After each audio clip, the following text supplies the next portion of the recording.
Google arriving in New York first was really a significant moment, I think. If you look at the kind of key turning points for the New York tech industry, first the arrival, but then I think the commitment to 111 8th Avenue. As just a quick background, 111 8th Avenue is an extraordinary building. It was built by the Port Authority, then called the Port of New York Authority, now the Port Authority of New York and New Jersey, in 1930.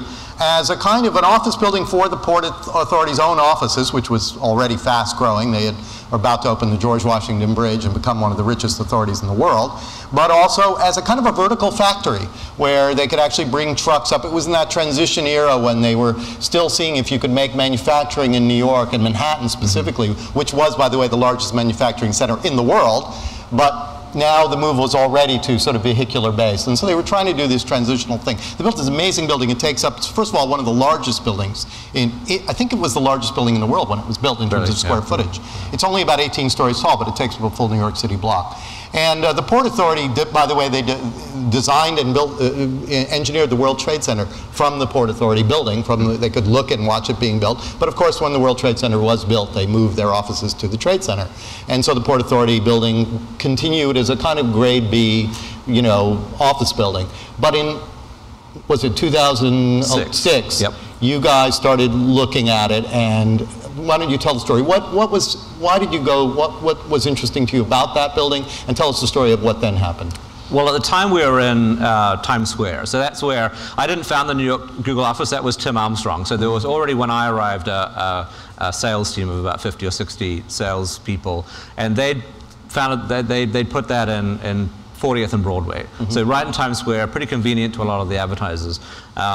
But I'm not a huge fan of Times Square as a place to work, because you sort of leave the building, and because there are no residents, there are no great restaurants, there's no great street life, I don't think. Anyway, so when we started, no, but that's sort of exactly the point of our conversation. Right. It was not. It was sort of, obviously it's the center of New York, but it was not actually giving you the sort of urban lifestyle and urban character that you were looking for. No, exactly. In fact, I said to Sergey, we need, we have a chef out in California. We really need, good food out in New York. And he said, well, New York's got great food. Just leave the building and find something. And honestly, it's not so great at 40th and Broadway. Right. But anyway, I could go on.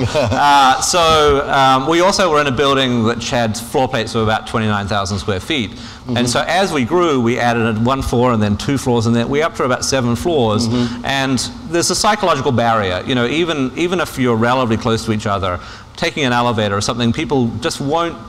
They need a really strong motivation to do that, to change floors. And so I felt like it was sort of really fragmenting our workforce. People weren't collaborating with each other on that kind of informal basis that, as much as they should have been. So when we started looking for space, the obvious thing was another office tower in Midtown.